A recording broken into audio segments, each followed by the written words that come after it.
In 1903, the Wright brothers invented the airplane.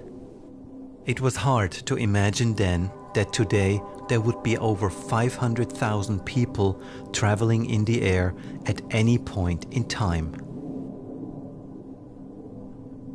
In 2008, Satoshi Nakamoto invented Bitcoin and the blockchain. For the first time in history, his invention made it possible to send money around the globe without banks, governments, or any other intermediaries. Satoshi is a mystery character, and just like the Wright brothers, he solved an unsolvable problem. Whenever this happens, it inspires incredible innovation. The concept of the blockchain isn't very intuitive, but still many people believe it's a game changer.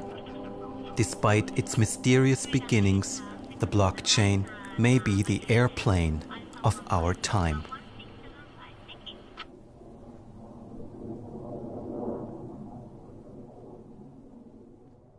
I found out about blockchain first, as most people around that time were, through Bitcoin. And personally, at first, I thought that Bitcoin was an absolutely terrible idea. I was teaching at Stanford back in 2010, and a teaching assistant for the class sent me an article. She said, oh, there's this really cool thing. It's open source money. And I remember thinking, open source money, isn't that cool? But it'll probably never work. I did what most people do the first moment they are exposed to Bitcoin. I discounted it. I thought this was silly internet money. You could mine it. It's like a golden goose. It took me about a year to really re-explore the technology.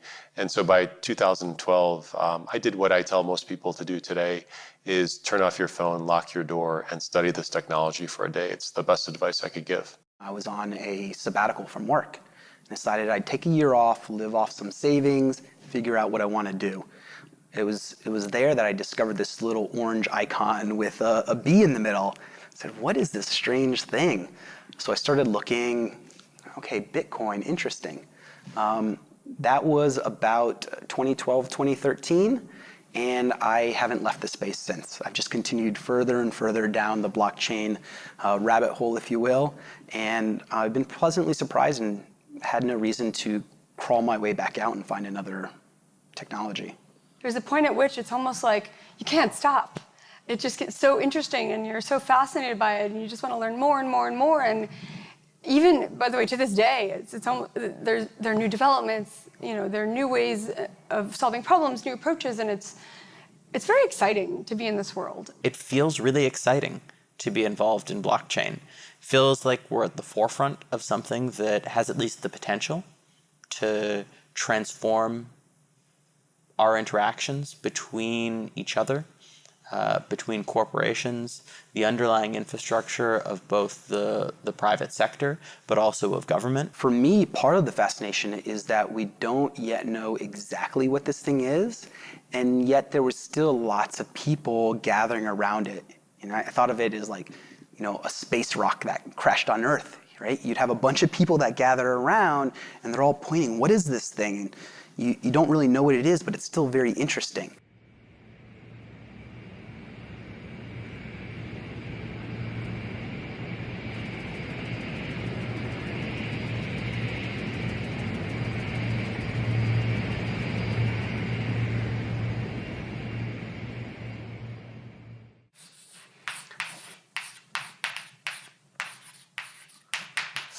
So for me personally, the blockchain has two main ingredients, two main technical ingredients. So one ingredient is cryptography.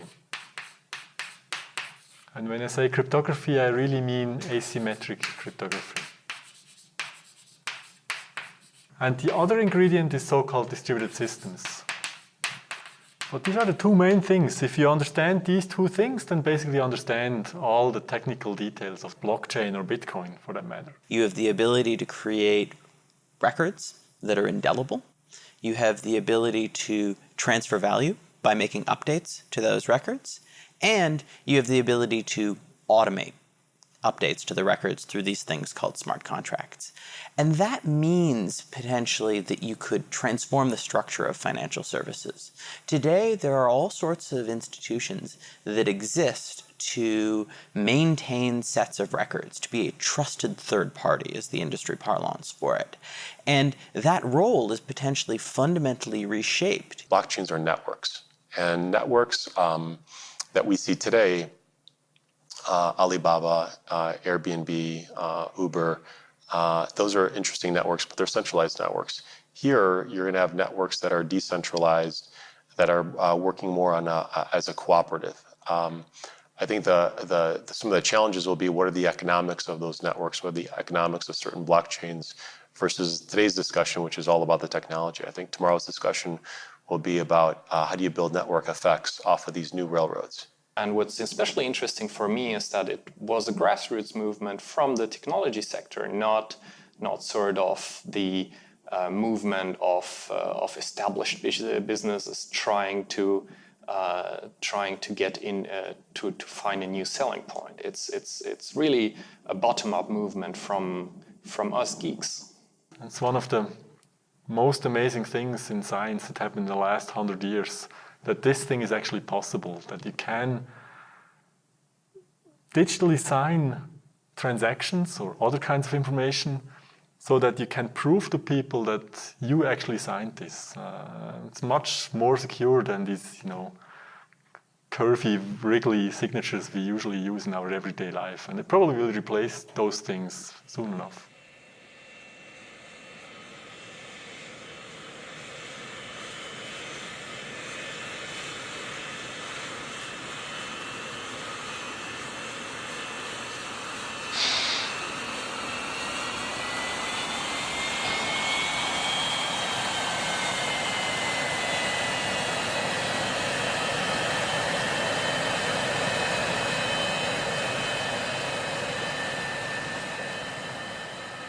We spent 2 years trying to understand this space and what it really meant, and we found out that it meant a lot more than just another digital currency.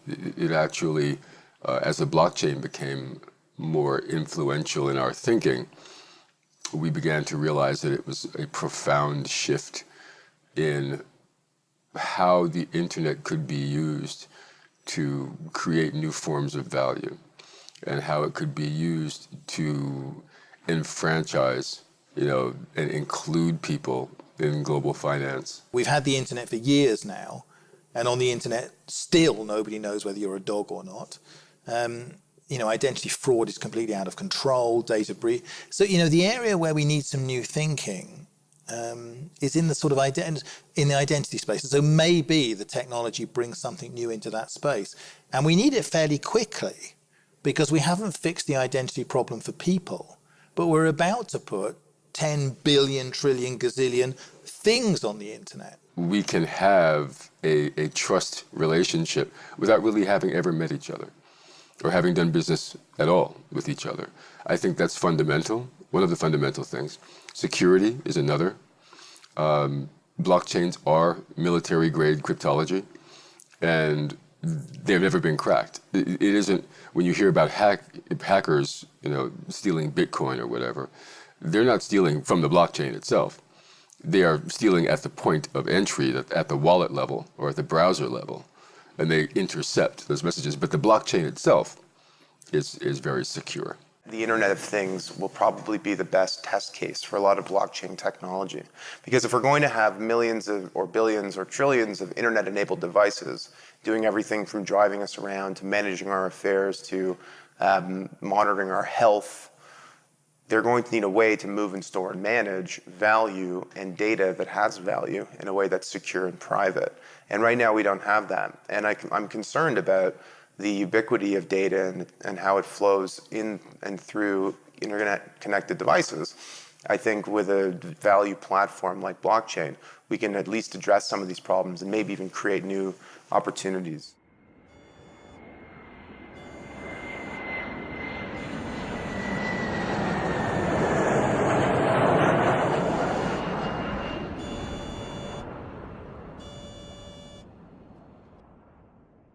cannot sit in our office and study and whatever. Of course, we do that as well, but we need to go out. We need to participate in this whole blockchain community.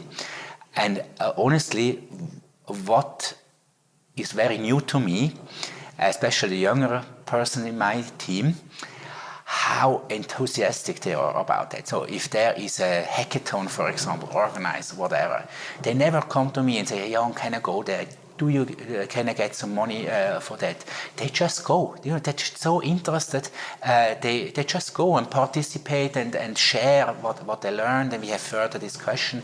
And I believe this is really a new way also for us how we deal with this kind of new technology. We are really in the middle of it. Nobody tells us what to do. It's really we together shaping, let's say, what the ambition, what we stand for in the end for blockchain. We need to be much more technological.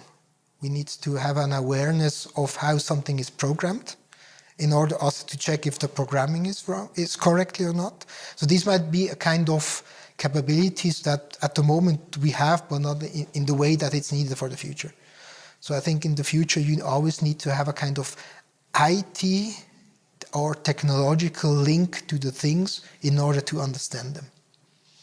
Otherwise, you always need your IT guy sitting next to you, helping you in the understanding of the problem. This is not something that's going to impact one or two industries. It's going to affect every industry in the same way that the internal combustion engine affected almost every industry, the same way the internet affected almost every industry, the way the steam engine created new industries. So this is one of those big generational technology shifts that will require a concerted and focused response. Otherwise, you'll miss the boat. And I think we are all also in the financial service industry trying to recognize that we don't have to be defensive of that, but we rather have to embrace not just this technology, but this enabler that it brings us to actually access a vastly underutilized or undiscovered market that we have to really do business with on an eye-to-eye level. We talk to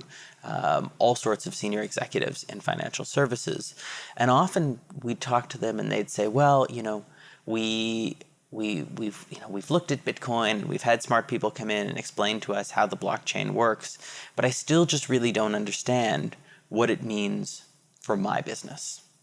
And I think that makes sense in a way, because if you think about an iPhone, for example, what's really important when a new iPhone comes out? Is it that there's some new chipset, or they have some new way of compressing frequencies? I'm not an engineer. I don't know how any of that works. What matters to people is what they can do with the technology. Of course, success is in no way guaranteed. One day we may look back on this and say, oh, wasn't that great? But if you ask me, I think there's undoubtedly a huge amount of progress that has already been made, and there's something here. I find it hard to believe that I'm going to look back in 10 or 20 years and say, oh, none of this ended up happening, because we're really seeing a new way of transacting value on the internet.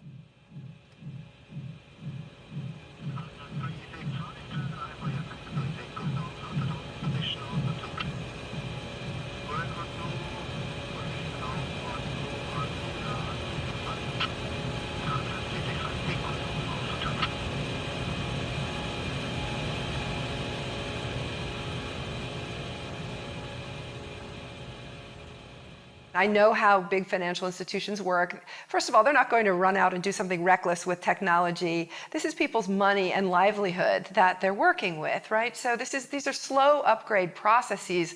These systems, once they get implemented, will run in parallel with the old systems for a while before you have a switch over to the new one. That's standard in technology upgrades. So I knew this was going to take time. But yes, sure, there are antagonists. There are players who are threatened by their business model. It's the AT&T, Verizon, Kodak analogy again. Their business model is threatened by this. And of course, they're going to do things to try to slow down and water down the transformational networks that are being developed. And so there's a game theory approach to how the technology is being rolled out in the markets for sure. We made different roundtables here in Zug after the start of this Bitcoin experiment. And for example, we invited banks which are living here in Zug, people from Zug, bankers from Zug, and we tried to connect them with people of the Zug crypto valley. And okay, they have been talking together, but these bankers were not so very happy. Okay, they said there are different things with law, and it's not so easy for us. But it's also a question of attitude. I think it's the same thing as for our city, for our administration. The banks have to get ready. And I know that in a way they are defensive, but on the other hand, they have in research, they have made teams which face these questions. And maybe they are waiting a little bit now, but they can't deny it, I'm sure. I think there's going to be a lot of disruption, a lot of revolution with respect to blockchain-based technologies. And what that's going to drive is not necessarily banks worrying about other banks being competitors.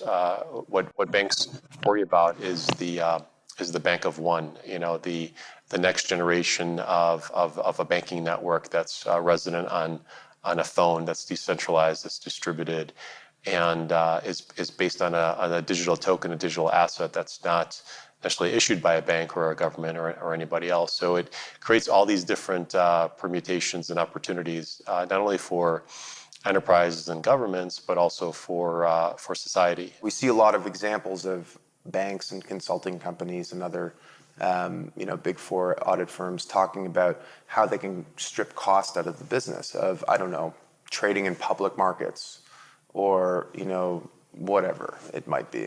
But if you take the example of public markets, how can you cut cost out of a market that doesn't exist in the future? What if the trading of securities happens peer-to-peer in the marketplace that doesn't have the traditional intermediaries of exchanges and brokers and agents and escrow agents and clearinghouses and all these other parties that we rely on? That's the cost you're cutting out, but what if the market can function without them? So the important thing for big leaders of big companies is not just to think about cost, but also to think strategically. What can this technology enable me to do that I wasn't able to do in the past? I think it's going to take a long time for it to weave its way into the system. It may take a normal tech upgrade cycle for it to fully weave its way into the system, but I've said publicly, I think within 20 years that financial services will be just software. And the smart contracts technology in particular is going to automate a lot of the things that institutions and people handle today.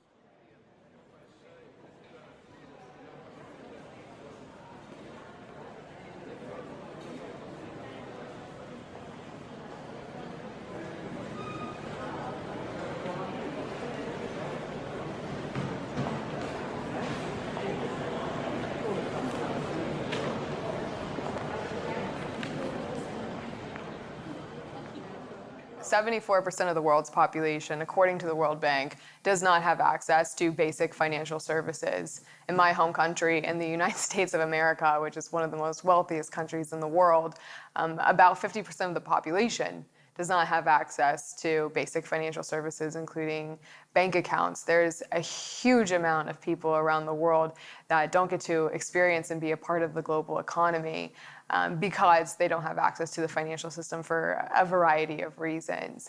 I do think this technology will lift a lot of people out of poverty, but will also be an inclusive technology that allows more people to engage in global commerce. I don't like to think that we're creating so much prosperity for the less than 1%. I like to think of purpose-led businesses. And by the way, that's the trick, I think, for large corporations, is to understand that the cost efficiencies of embracing this new technology will potentially widen their accessible markets at a cost that's reasonable. And that in itself will create prosperity in different areas. Something that I think we should think about. Pretty soon, when smartphones can be had for less than $5 each, which is right around the corner, nearly every person living in poverty on Earth will have access to a smartphone and be connected to a network. That is game-changing in and of itself. When you have digital wallets on these phones and you have the ability to trade assets, we're going to answer that question, what happens when everybody has money? Because capitalism itself has thrived in some areas by the natural exclusion of others from markets. It actually uses that scarcity principle as its driving basis. So what happens when money is not scarce? We will look at people and say, okay, what is the things that I cannot do and that we can, join forces. Much more than today, where we look at people and say, okay, how big is your car and how much money do you have on your bank account? So I believe that the future will be even more human or humane, than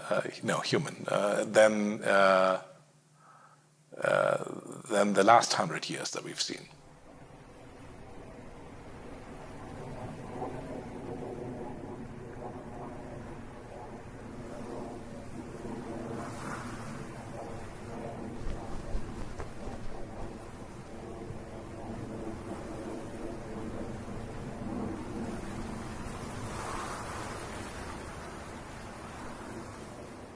So I don't think blockchain is a revolution. I think it has been done forever, like for 40 years, which is really forever in computer science in my domain. So both parts, both ingredients, the security and the distributed systems have been around since the 70s, basically, since the early 70s. And this is not a revolution. But the revolution, in some sense, or the evolution is that that jobs will change.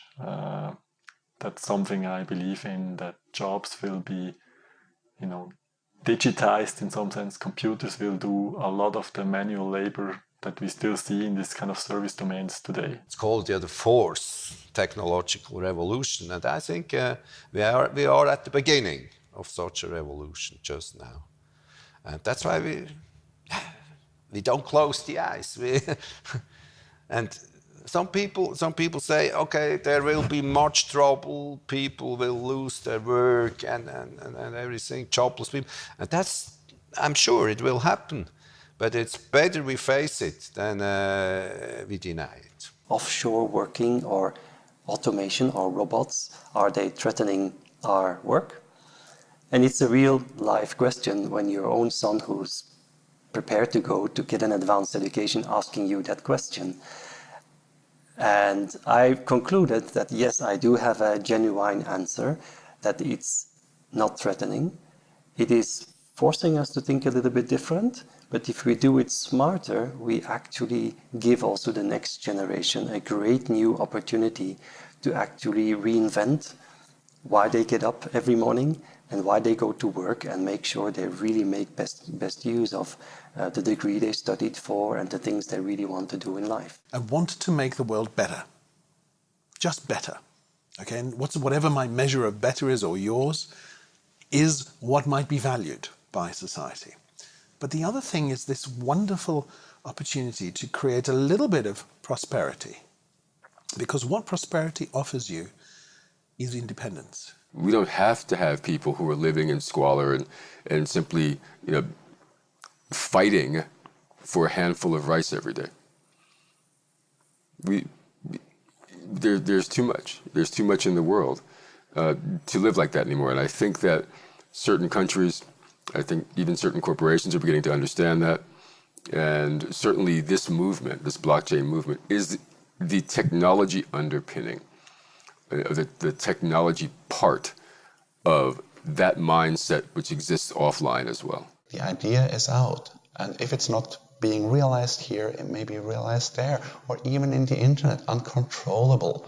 So Bitcoin is here. Bitcoin is here to stay, and it will become bigger and bigger, as the blockchain, of course, as cryptocurrencies, as the possibilities which are connected to the blockchain and cryptocurrencies. That's out of the box. And the whole system does not need any government It exists, it works. It's like a computer network surrounding the world. And you can say, okay, we don't want to be part of it. So be it. It's here, and it won't go away.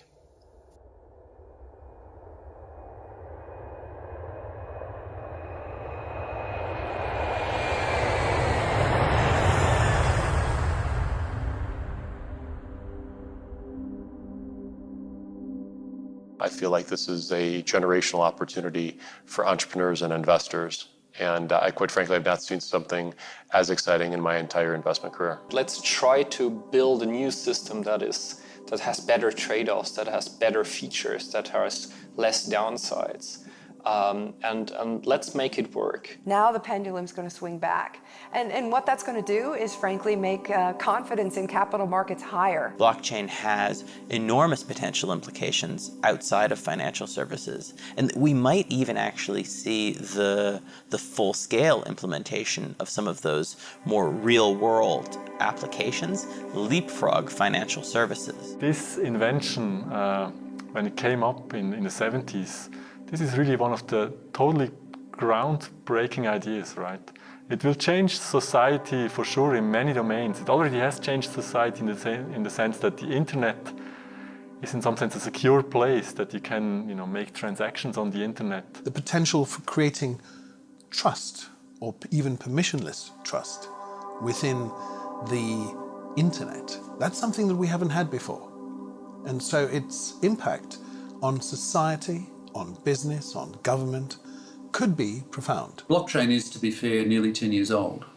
But I think it's got another 10 years to run before we really see what its long-term impact is. I think it's going to be a long, much more steady journey that we go down. And you're going to see multiple technologies inspired by this thing. Blockchain technology is not the solution to all the problems under the sun.